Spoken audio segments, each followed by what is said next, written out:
Well, thank you very much. It's an honor to have President Zelenskyy of Ukraine, and we've been working very hard, very close. So we've actually known each other for a long time. We've been dealing with each other for a long time and very well. We had a little negotiation spat, but that worked out great. I think for both countries, I think for the world, actually, beyond both countries. And we have something that is a very fair deal.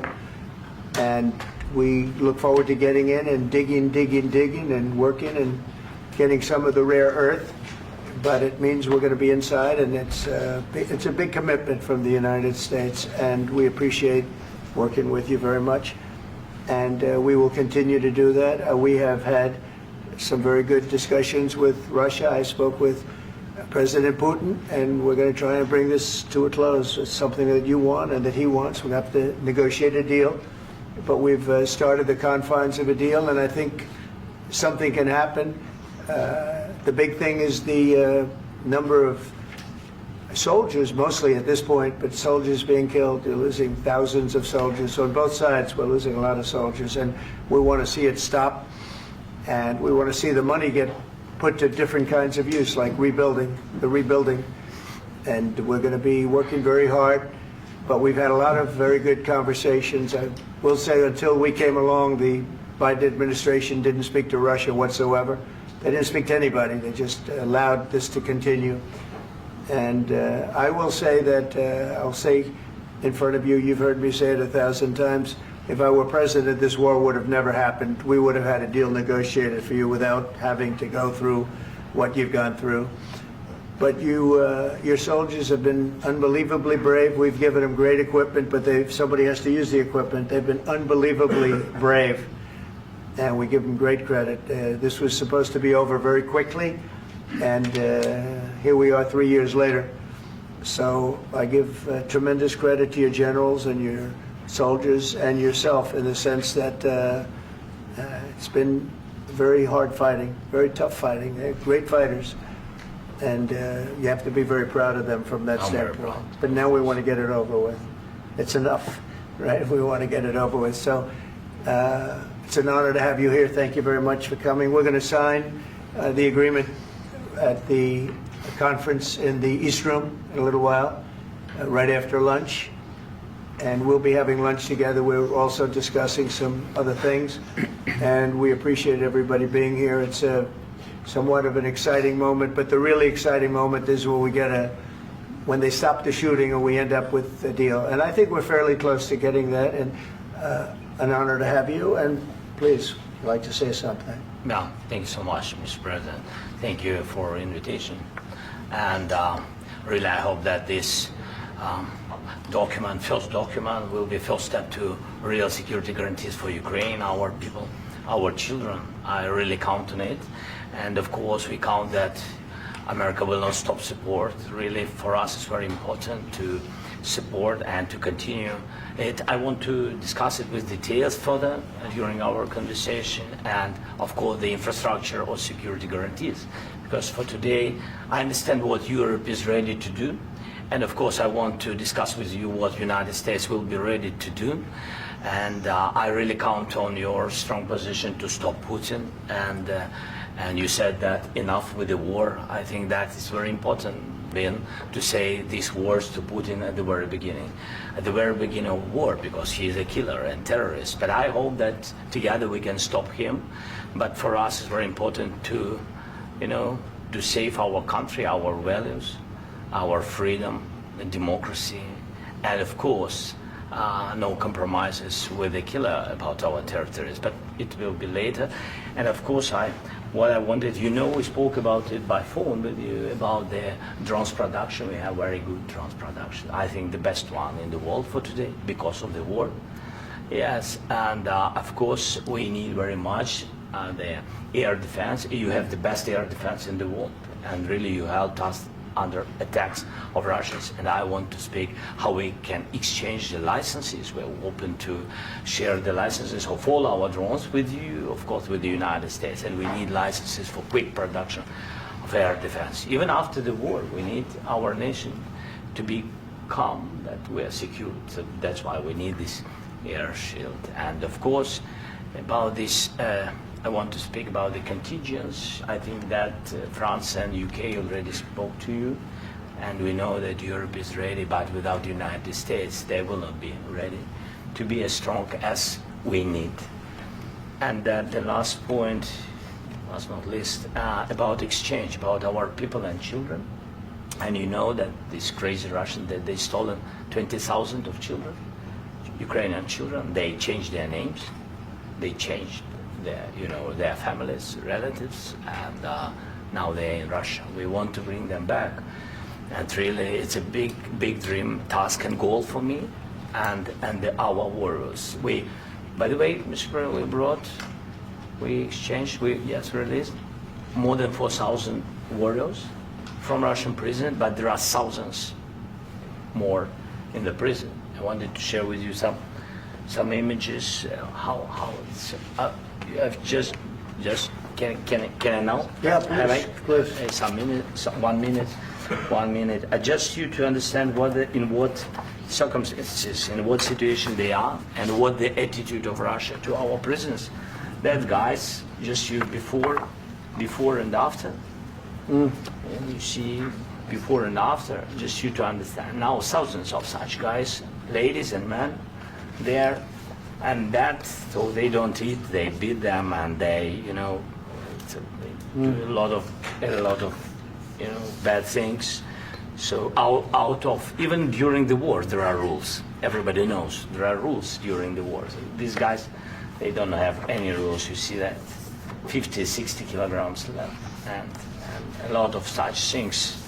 And I didn't want to show you what the changes with images of children, because I will just share with you.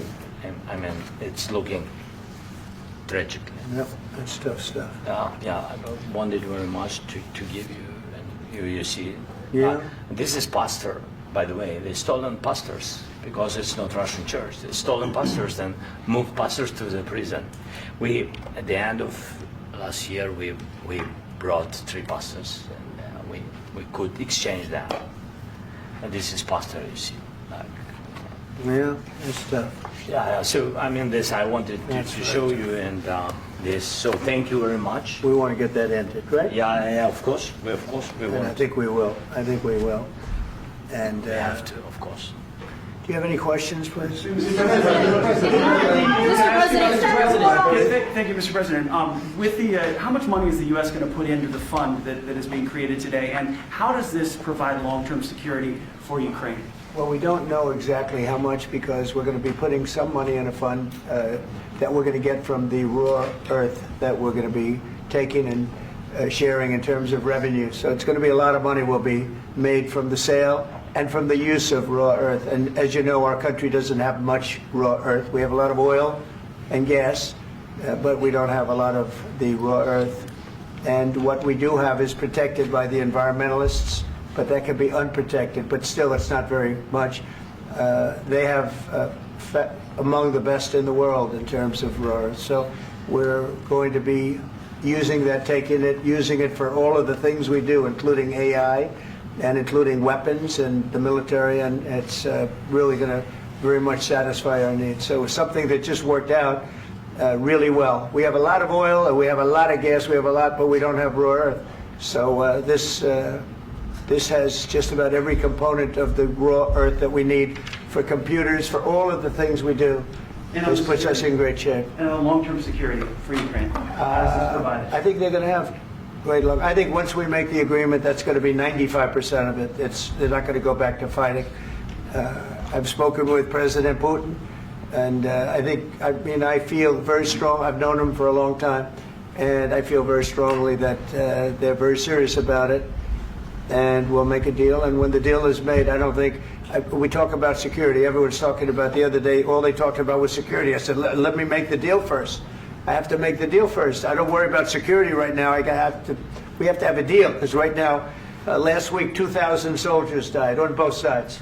2,000, and they're losing 1,000, 2,000, 3,000 a week. So as we sit here and we talk, people are getting shot and dying on the battlefield.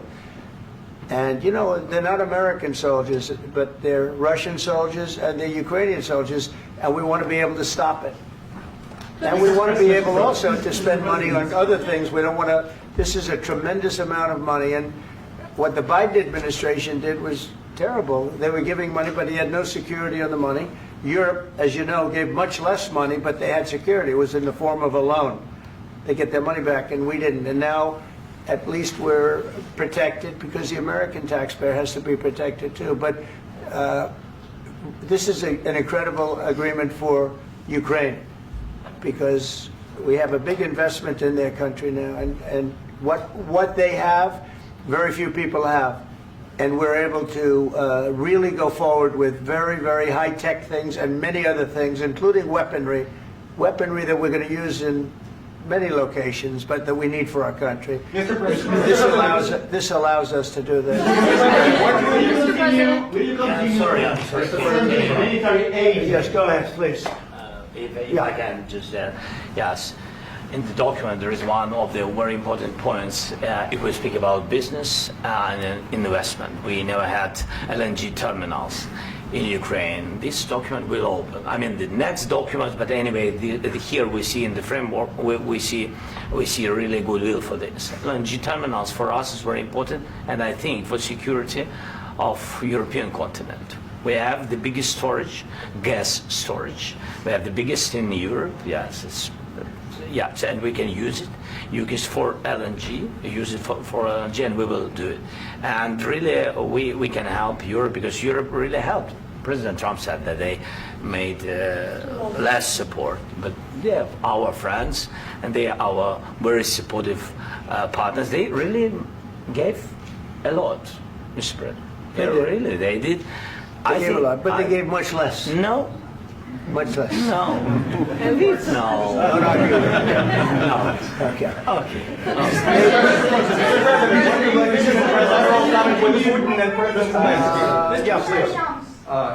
Mr. President Trump, you have repeatedly called the deal with Ukraine as a historical one. And as a President of the United States, you make historical decisions in other issues which affect America and other world. So what place in the world history do you want to take?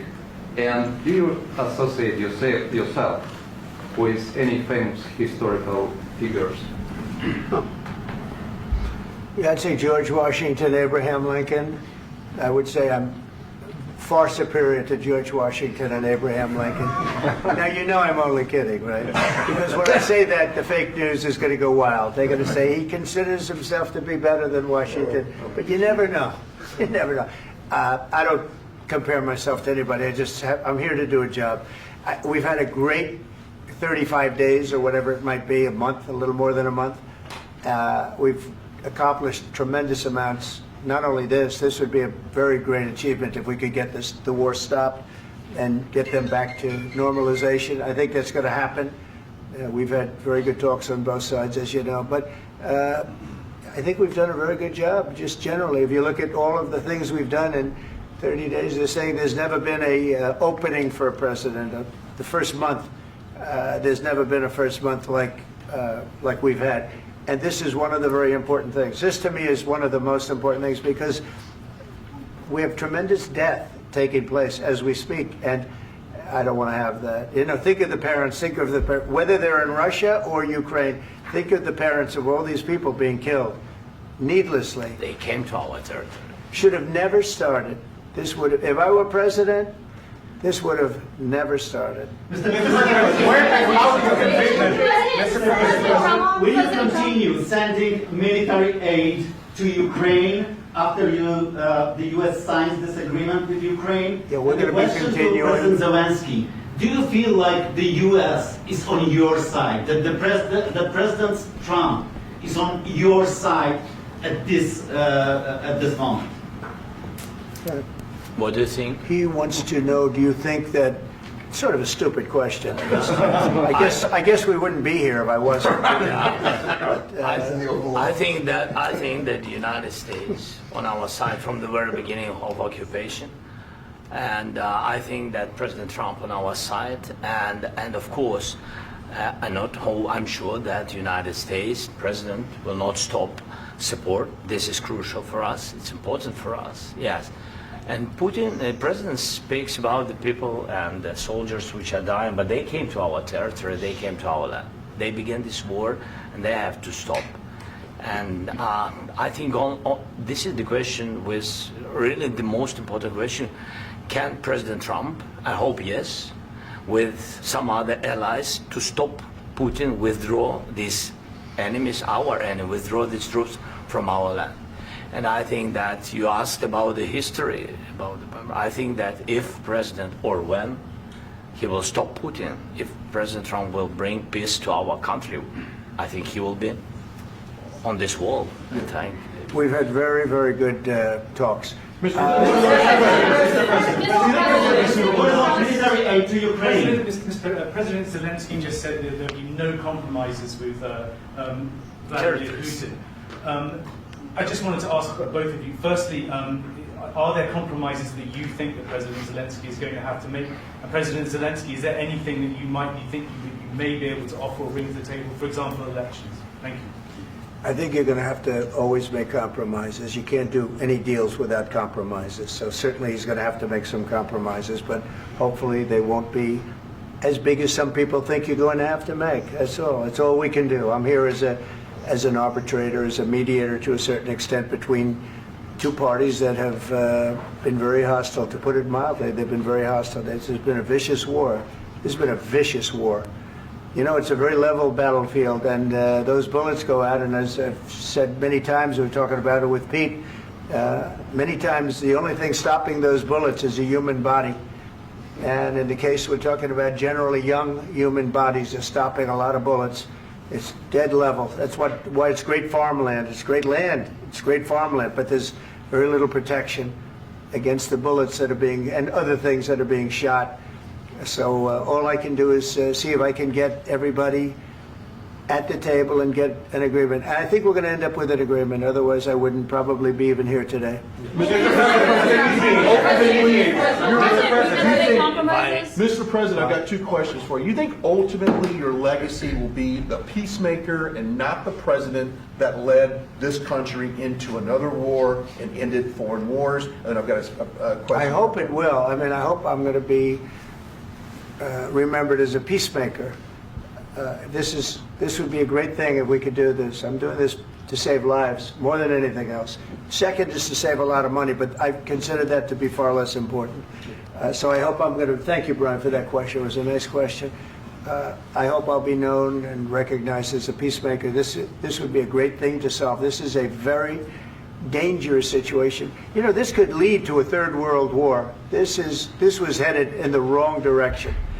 If this election were lost, if we didn't win this election, and we won it by a lot, that was a mandate. We won every swing state. We won the popular vote by millions and millions of votes. We won everything. The districts, you look at the areas of red, take a look at a map. This was a big mandate, and this was one of the things I said, we're going to get this thing settled. If we didn't win, I think this could have very well ended up in a third world war, and that would not have been a good situation. What was your second question? And my second question for President Zelenskyy: why don't you wear a suit? You're at the highest. Why don't you wear a suit? You're at the highest level in this country's office, and you refuse to wear a suit. Just want to see people. Do you own a suit? Yeah, problems. A lot of Americans have problems with you not Really? respecting the I don't have dignity of this such- office. I will wear a costume after this war will finish. Okay. Yes, maybe one. Maybe something like this. something like Yes, yours. sir. Yes. That'd be great. Maybe something better. I don't know. We will see. Maybe something cheaper than. Yeah. Thank you. Thank you. President Thank you. Trump. Thank you, President Trump. You said yesterday that you have. Are you going to send more arms to Ukraine in case there's no peace? Yeah, we're going to have arms to Ukraine, yeah, sure. Hopefully I won't have to send very much, because hopefully we're going to have it finished. We're looking forward to finishing this quickly. We're not looking forward to sending a lot of arms. We're looking forward to getting the war finished so we can do other things. But we very much appreciate the agreement, because we needed what they had, and we're treating, you know, our country is now treated fairly. Biden didn't do that. He didn't know what the hell he was doing. This should have never happened. This should have never started. But, you know, sure, the answer is yes, but hopefully we won't have to send much, because I'm looking forward to getting it done quickly, very quickly. Does that mean you'll provide security guarantees, Mr. President? I don't want to talk about security yet, because I want to get the deal done. You know, you fall into the same trap like everybody else. A million times you say it over and over. I want to get the deal done. Security is so easy. That's about 2% of the problem. I'm not worried about security. I'm worried about getting the deal done. The security is the easy part. Security is very nice. Everybody stopped shooting. And now will Europe put people there? I know France is going to. I know the UK is going to. I know other countries are going to, and they happen to be right next door. We haven't committed, but we could conceivably. You know, we have security in a different form. We'll have workers there digging, taking the raw earth so that we can create a lot of great product in this country. So in that sense, you have something, but we haven't determined that yet. I will say, in speaking to France and in speaking to, and they were here, as you know, last week and just the other day, they have committed to a lot of security. I don't think you're going to need much security. I think once this deal gets done, it's over. Russia's not going to want to go back, and nobody's going to want to go back. When this deal ends, I really believe this deal is going to be over. Question? Yeah, please go ahead. Thank you. Go ahead. Thank you, Mr. President, thank you. You had President Macron and Keir Starmer at the White House this past week, both of whom praised your courage and conviction to lead the pathway towards peace. Yes. Part of that involved, though, re-engaging Russia in diplomatic relations, something that previous leaders lacked the conviction to do so. What gave you the moral courage and conviction to step forward and lead that? Well, I love this guy. Who are you with? One American News, sir. Well, that's why I like him. One American News does a great job. I like the question. I think it's a very good question. It's a pathway to peace. It's a pathway to getting something solved. And I feel that as the head of this country, I have an obligation to do that. Plus, you know, we're very much involved. We got involved. It's too bad we got involved, because there should have been no involvement, because there should have been no war. And there shouldn't have been October 7th. That would have never happened. As you know, Iran was broke. They had no money to give to Hezbollah. They had no money to give to Hamas. They were stone cold broke. And then under Biden, they became rich as hell. They went from no money to $300 billion in a period of 4 years. And they gave a lot of that money away, and you see what happened. And that's a real mess also that we hope to be able to solve. But no, I appreciate your question very much. I feel I have an obligation to try and do something to stop the death. If I can answer. Yes, if I can answer. Please, sorry. go ahead.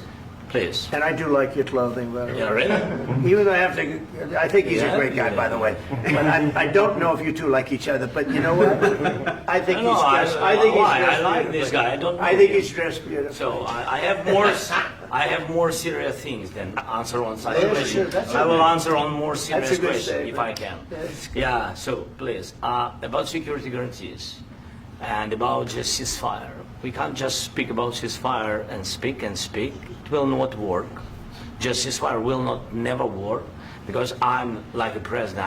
I have this experience, and not only me. Ukraine before my presidency, from the 2014, Putin broken 25 times. 25 times he broken his own signature. 25 times he broken ceasefire. But he never broke to me. He never broke to me. No, you were the president. He You never were the broke- president he during. never broke to me. In 2016, you've been the president, Mr. President. You've been the president, but he had, of course, not with you, but he had during those periods. He had conversations with our side, and we had Normandy format. You know, the France, Germany, Ukraine, and Russia, and he broken 25 times. That's why we will never accept just ceasefire. It will not work without security guarantees. Security guarantees, maybe President is right about this document and other, but this document is not enough. Strong army is enough, because his soldiers afraid, Putin's soldiers afraid of our soldiers when we're strong enough. If we are not strong enough, if we are empty, if our storage is empty, we can't defend our land. Today, you know, he knows that we have, all the world knows that we have meeting, yes? Why he's using ballistic? Putin today using ballistic on our hospitals, schools, and etc. Ballistic. So he knows that we are here and that President Trump is really have goodwill to stop this war. And you hear now the president. So why he's using? So he doesn't want to stop. He doesn't want. But I hope that we will do it. Really, we'll do it. Security. When we speak about security guarantees, when the Europeans are ready for contingents, they need USA backstop.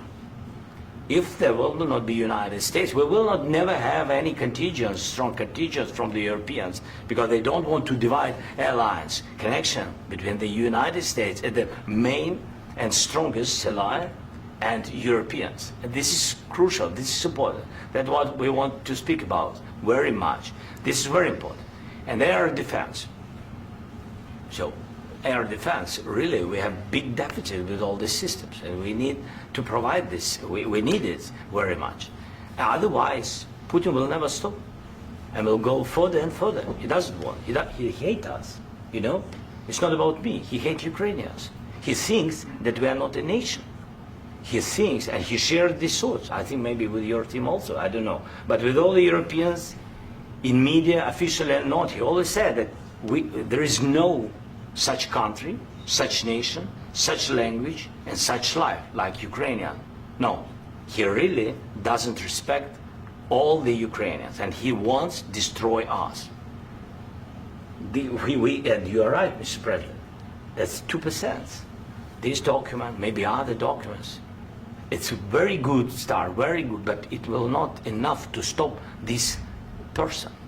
Should Russia pay to rebuild Ukraine? Mr. President, after these Should Russia pay to I asked rebuild Ukraine? They have to Zelensky pay. this question. He This didn't is like the rule. because This is the rule of because the war. I'm This is sorry. the rule of the war. During all the centuries, all the history, this is the rule of the war. Who began, those pay. Do you agree This with is that? the rule. Putin began this war. He has to pay all money for innovation. He has to pay. Of course, some Russian assets, what we have in Europe, about 300 billion, we can use them. We can use for innovation and buy military support from the United States also. We can do it, but it's not enough. It's not enough. I asked under these this question that circumstances, do you you didn't envision like a trilateral summit because with I Putin wanted to and know. President Zelensky? Wait 1 second. I asked this question that you didn't like because I wanted to know if you want to position yourself in the middle between Russia and Yes. Ukraine or on the Ukraine side. No, I'm in the middle. I want to solve this thing. I'm for both. I want to get it solved. And it's wonderful to speak badly about somebody else, but I want to get it solved. If we can solve it, great. If we can't solve it, they're going to have to fight it out, and who knows what's going to happen. But I want to see it get solved. May I follow up? One more question about U.S. troops in Europe.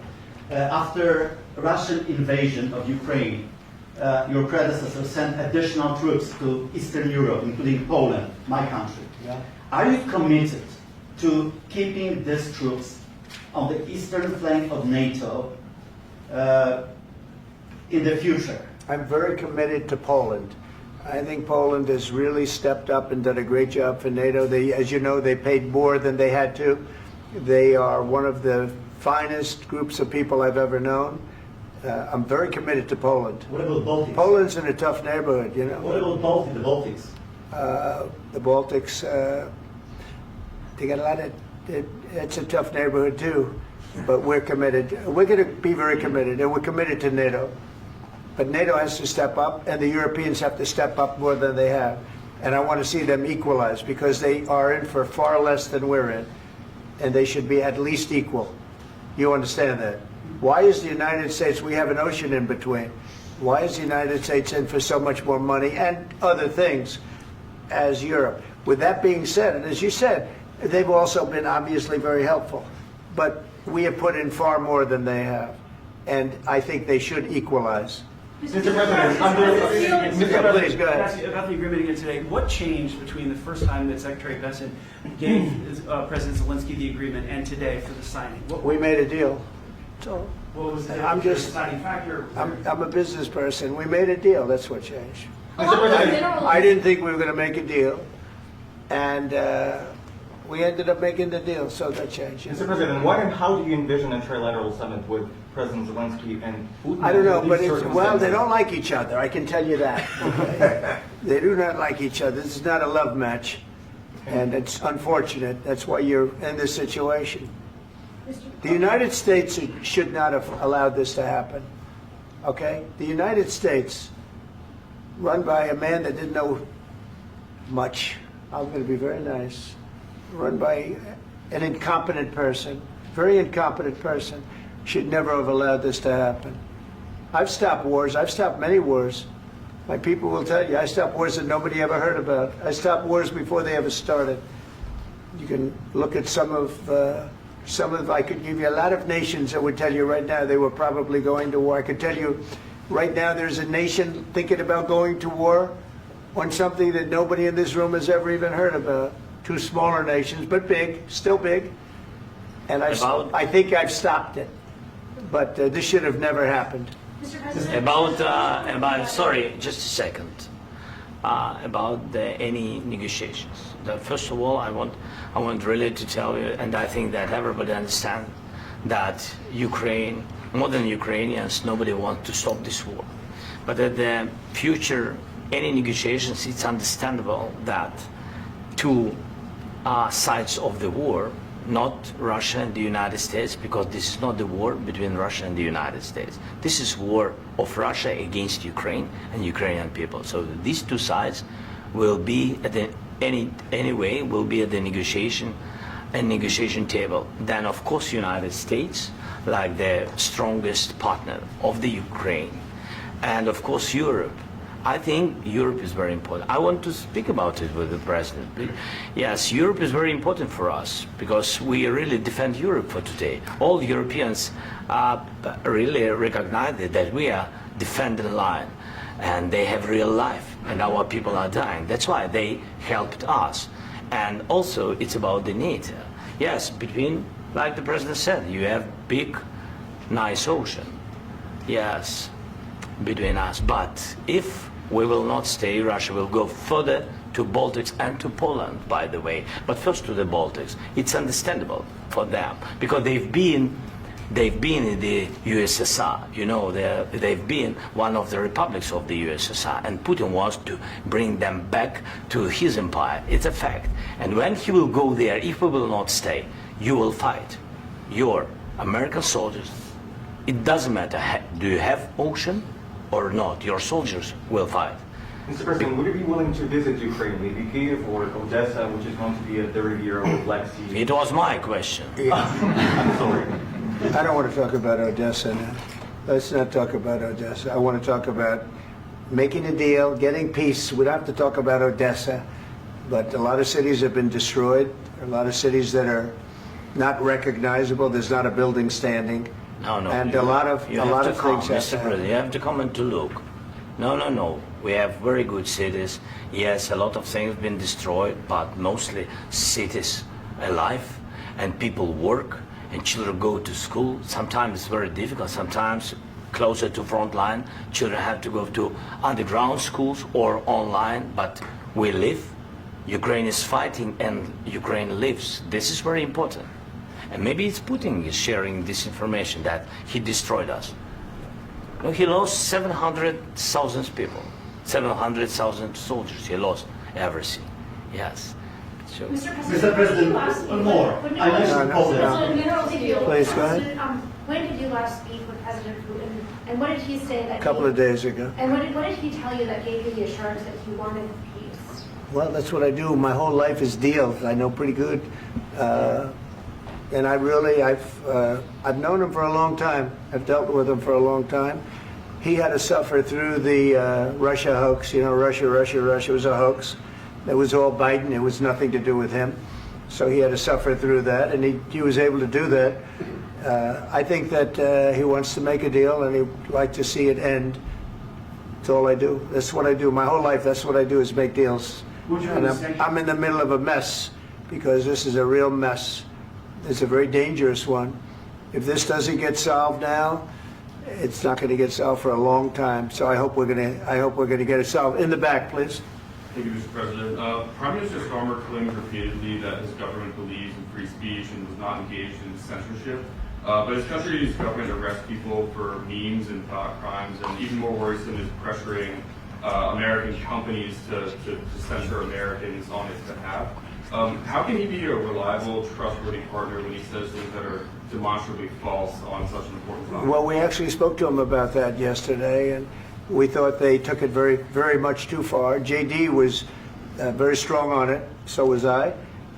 So was Marco. And we've been speaking to him about it. Marco, would you like to say something about that? We have concerns, obviously, with the conduct of those, particularly as it impacts Americans. And there's real concern that American speech, which is online, could fall into the hands of British or any country's jurisdiction.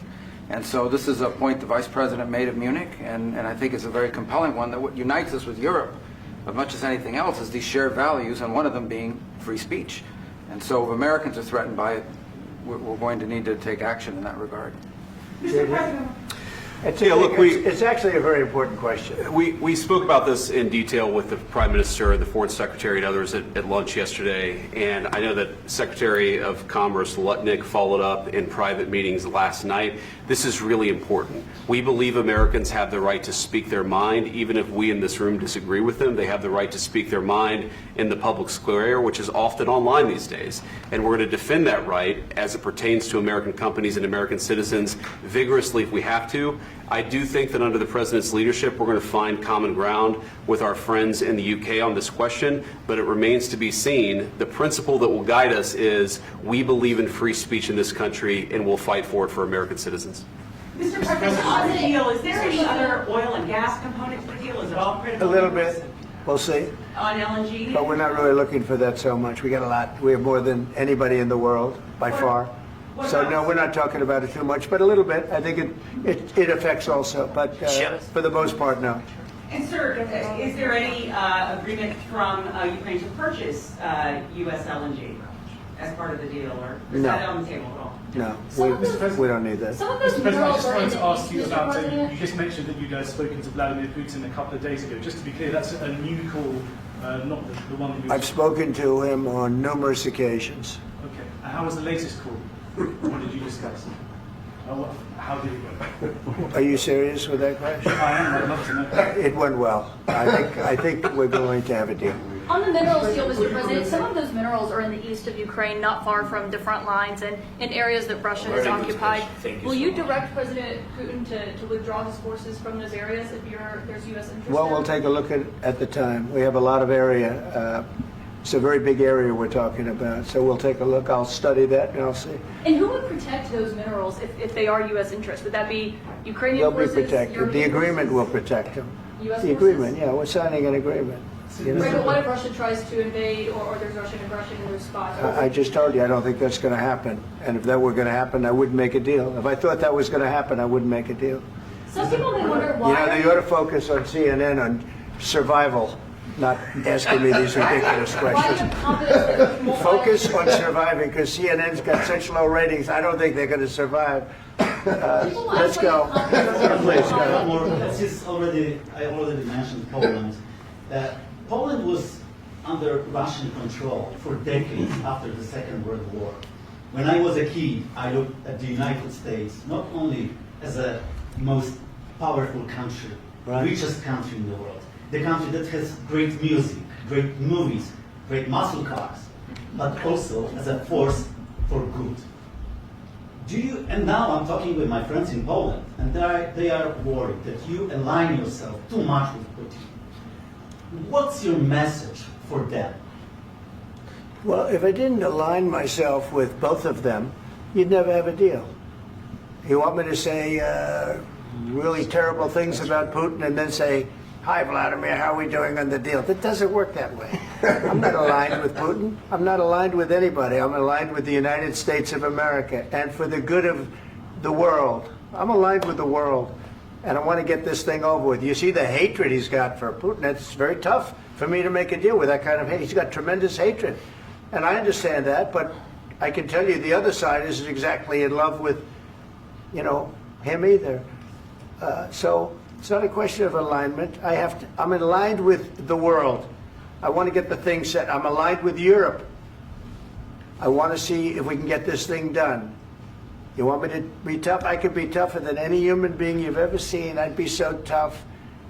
But you're never going to get a deal that way, so that's the way it goes. All right, one more question. Hey, I want to respond to this. So look, for 4 years in the United States of America, we had a president who stood up at press conferences and talked tough about Vladimir Putin, and then Putin invaded Ukraine and destroyed a significant chunk of the country. The path to peace and the path to prosperity is maybe engaging in diplomacy. We tried the pathway of Joe Biden of thumping our chest and pretending that the President of the United States' words mattered more than the President of the United States' actions.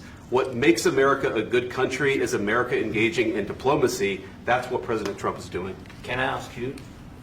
Sure. Yeah? Yeah. Okay. So he occupied our parts, big parts of Ukraine, part of East and Crimea. So he occupied it on 2014. So during a lot of years, so I'm not speaking about just Biden, but those time was Obama, then President Obama, then President Trump, then President Biden, now President Trump, and God bless, now President Trump will stop him. But during 2014, nobody stopped him. He just occupied and took. He killed people. You know what the contact line? 2015.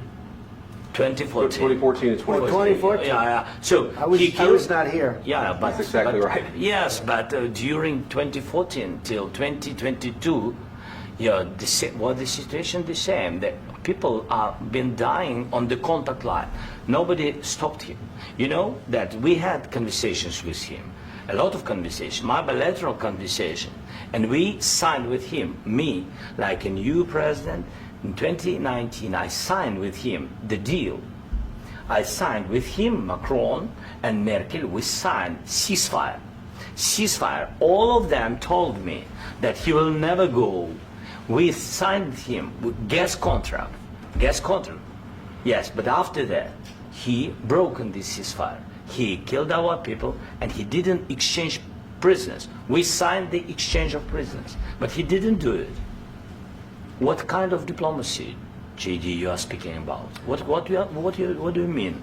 I'm talking about the kind of diplomacy that's going to end the destruction of your country. Yes, but if you Mr. President, with respect, I think it's disrespectful for you to come into the Oval Office and try to litigate this in front of the American media. Right now, you guys are going around and forcing conscripts to the front lines because you have manpower problems. You should be thanking the President for trying to bring it into this conflict. Have you ever been to Ukraine that you say what problems we have? I have been to. Count once. I've actually watched and seen the stories, and I know what happens is you bring them on a propaganda tour, Mr. President. Do you disagree that you've had problems bringing people into your military? And do you think that it's respectful to come to the Oval Office of the United States of America and attack the administration that is trying to prevent the destruction of your country? A lot of questions. Let's start from the beginning. Sure. First of all, during the war, everybody has problems. Even you, but you have nice ocean and don't feel now, but you will feel it in the future. God bless. You don't know that. God bless. You God bless. You will not have a war. Don't tell us what we're going to feel. We're trying to solve a problem. Don't tell us what we're going to feel. I'm not telling you. Because you're in no position to dictate that. That's exactly what you're doing. You're in no position to dictate what we're going to feel.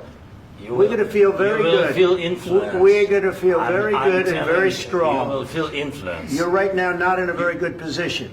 You've allowed yourself to be in a very bad position, and he happens to be right about it. From the very beginning of the war. You're not in a good position. You don't have the cards right now. With us, you start having cards. Right now, you don't. You're playing cards. You're playing cards. You're gambling with the lives of millions of people. You're gambling with World War III. You're gambling with World War III. And what you're doing is very disrespectful to the country, this country. That's backed you far more than a lot of people said they should have. Have you said thank you once? This A lot entire of meeting? times. No, in this Even entire today. meeting, have you said thank Even you? today. You went to Pennsylvania and campaigned for the opposition in October. Offer some words of appreciation for the United States of America and the president who's trying to save your country. Please, you think that if you will speak very loudly about the war, He's not speaking loudly. He's not speaking loudly. Your country's in big trouble. Can I Wait a answer? minute. No, Can you've I done a lot answer? of talking. Your country is in big trouble. I know. You're not I winning. know. You're not winning this.